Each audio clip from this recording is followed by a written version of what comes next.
Hello दोस्तों, कैसे हैं आप लोग। मैं हूं प्रयागराज में महाकुंभ के लिए आया हूं और स्नान वगैरह हो गया मेरा।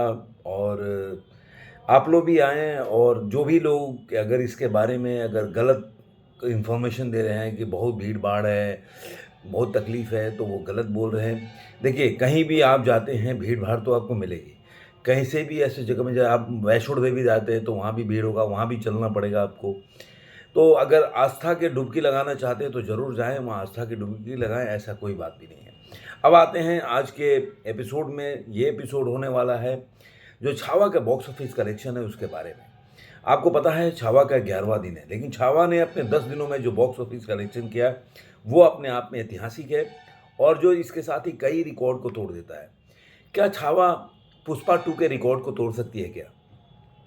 दोस्तों, छावा ने कुछ ऐसे कलेक्शन कर दिए हैं जो कि ये दर्शाता है कि छावा अपने आप में जो 8वें दिन का उसका कलेक्शन था वो पुष्पा को के रिकॉर्ड को बोल सकते हैं कि तोड़ सकती है, ऐसा अनुमान लगाया जा रहा है। लेकिन उसके पहले मैं आपको बताऊंगा कि छावा ने अपने 10 दिनों में क्या कलेक्शन किया, ऑफिशियल कलेक्शन उसका क्या है, इसके बारे में। 11वां दिन में क्या प्रेडिक्शन रहेगा कि छावा कितना अपने 11 दिनों में कमाई कर सकती है। लेकिन सबसे पहले पहले जो पहला दिन है वो 31 करोड़ की कमाई की थी। दूसरे दिन में उसने 37 करोड़ की कमाई की थी। और तीसरे दिन में 48 करोड़ और 50 लाख रुपए की कमाई की थी। चौथे दिन में इसने 24 करोड़ की कमाई की थी। और पाँचवें दिन में 25 करोड़ और 25 लाख रुपए की कमाई की थी। और छठे दिन में 32 करोड़ की कमाई की थी। और सातवें दिन 21 करोड़ और 50 लाख, मतलब 21.5 करोड़। इस तरह इसका फर्स्ट जो वीकेंड है, फर्स्ट वीक जो बोल सकते हैं, 219 करोड़ और 25 लाख रुपया। ये है ट्रेड का एनालिसिस। लेकिन जो प्रोड्यूसर का फिगर है, आप इस पे 20 करोड़ ऊपर मान के चल सकते हैं कि इनमें, और जो प्रोड्यूसर का फिगर है वो अलग है। उसके बाद 8वें दिन जो कि जो सेकेंड इसको बोल सकते हैं वीकेंड शुरू होता है फ्राइडे के दिन, उसने 23 करोड़ और 50 रुपए की कमाई किया, जो कि पहले से जंप करके 9.30% का जंप आपको देखने को मिलेगा।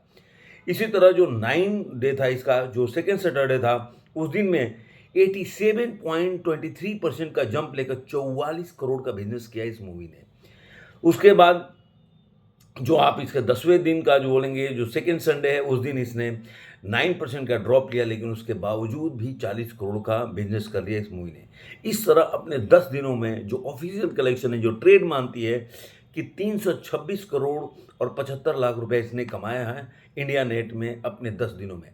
अब इसके अगर आप देखने जाएं कि इसका ग्रॉस कलेक्शन कितना होता है, तो ग्रॉस इसका बढ़ के हो जाता है 391 करोड़ और 35 लाख रुपए अपने 10 दिनों में। इसके साथ ही ये 10 दिनों में ओवरसीज से कमाई कर लेती है 53 करोड़ और 15 लाख रुपया।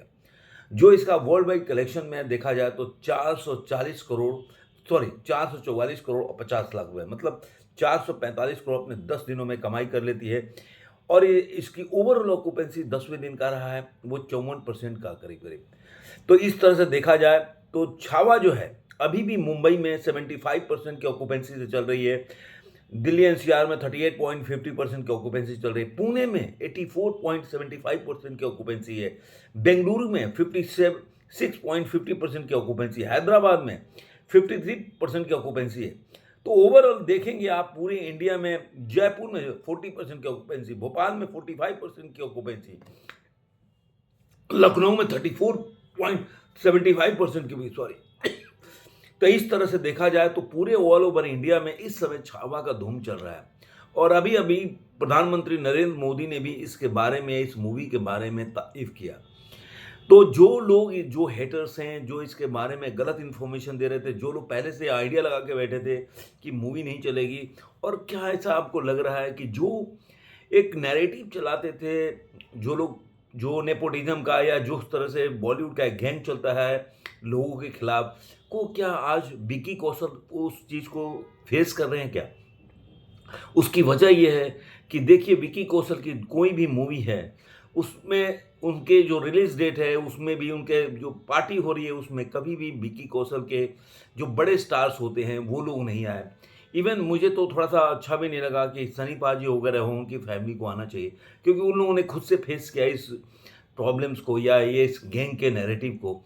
तो इनको देओल्स को आना चाहिए। अभी आप देखिए, आमिर खान के बेटे की मूवी रिलीज हुई लव यापा, हर एक्टर उसमें नज़र आया, लेकिन इस मूवी के रिलीज़ में भी कोई नहीं आया, छावा के रिलीज़ में भी। अब देखिए पिक्चर तो हिट हो गई।